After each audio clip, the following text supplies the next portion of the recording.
Memperingati Hari Kartini yang jatuh setiap tanggal 21 April setiap tahunnya, DAI TV mengadakan talk show bertajuk Perempuan Transformasi Digitalisasi di Akademi Sekretari dan Manajemen Don Bosco, Kamis 18 April 2024. Talk show ini merupakan wujud apresiasi DAI TV untuk para Kartini-Kartini masa kini yang telah berkarya sekaligus menginspirasi para mahasiswi dan siswi Don Bosco agar tetap semangat menggapai cita-cita. Ya, kan melihat saat ini digital sangat maju pesat, namun masih banyak kurangnya edukasi untuk anak-anak muda terkait dengan pembekalan digitalisasi. Dan tadi hari ini kita sepakat untuk mengajak adik-adik di sini untuk mari kita berubah dengan era digital, namun tetap dalam koridor-koridor yang positif agar untuk menuju Indonesia Emas 2045 di mana perempuan-perempuan bisa berkarya lebih baik lagi dalam sisi digital maupun dalam sisi entrepreneur. Ini merupakan kado istimewa bagi kami pada Dias yang ke-34 dan memang tekad kami untuk semakin banyak menjalin networking dengan berbagai pihak. Termasuk DAI TV ini kan baru pertama kali. Ya, dan kami berharap kerjasama bisa berlanjut sehingga kita sama-sama membagikan kebaikan kepada masyarakat kita. Pada gelar wicara atau talk show spesial Hari Kartini yang dilaksanakan di ruang serbaguna Asekma Don Bosco, 3 perempuan inspiratif hadir membagikan pengalaman selama berkiprah dalam bidangnya. Seperti Ketua Umum Himpunan Pengusaha Muda Indonesia, Badan Pengurus Cabang Jakarta Barat, Rika Amelia Rush, yang bercerita kiprah perjalanan karirnya saat pernah menjadi karyawan di sebuah perusahaan, lalu ia memutuskan berbisnis hingga akhirnya saat ini ia bisa menjabat sebagai Ketua Himpunan Pengusaha Muda Jakarta Barat. Vanity, co-founder Teh Kocok, juga membagikan kisahnya mengembangkan usaha minuman teh yang dimulai dari nol. Serta ada pula pembina House of Mercy, Yudit Arwenda Arselan, yang membagikan cerita perjalanan karir hidupnya, mapan, berkecukupan, kemudian mengabdikan diri di kawasan kumuh di utara Jakarta yang syarat dengan berbagai masalah sosial dan kriminalitas. Jadi kita tadi udah memberikan aspirasi kita, pengalaman-pengalaman kita.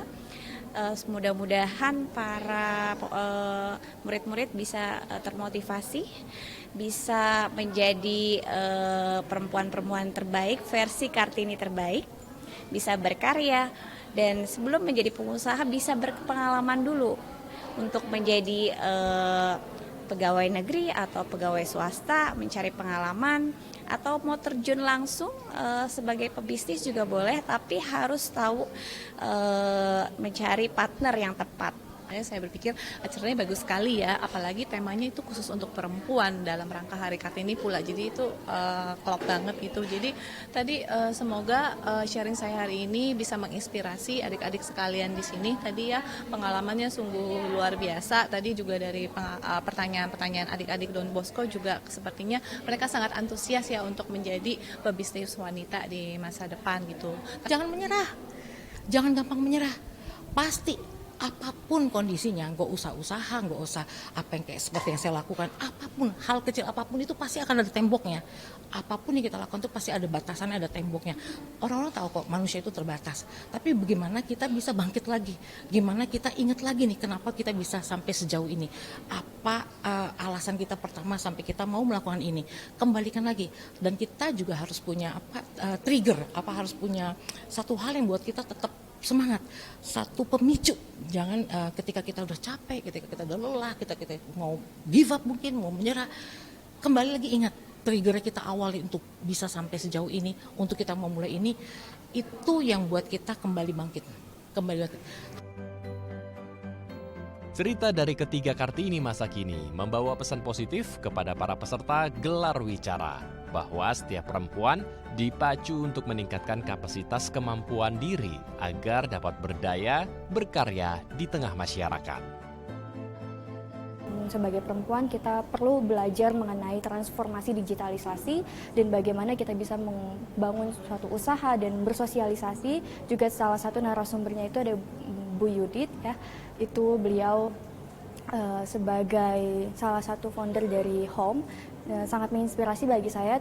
Jadi saya tuh belajar kalau kita tuh tidak hanya belajar untuk menjadi seorang pembisnis yang sukses, tapi kita juga harus bisa belajar untuk berbagi kasih dengan sesama masyarakat, itu memanusiakan manusia. Menurut saya seminar yang diadakan pada hari ini sangat inspirational karena kami dapat melihat perjalanan hidup 3 narasumber dari nol sampai sekarang menjadi sukses. Dan dari cerita yang mereka ceritakan, saya juga dapat belajar banyak hal, mulai dari kami harus memiliki tekad yang baik untuk mendapatkan hasil yang baik juga, tentu dengan campur tangan Tuhan. Jadi kita tidak boleh melupakan yang di atas, kita harus terus rajin berdoa juga. Lalu saya diingatkan kembali untuk pantang menyerah dan terus berani mengambil keputusan. Media Tawadu, Reski Adrian, Daai TV.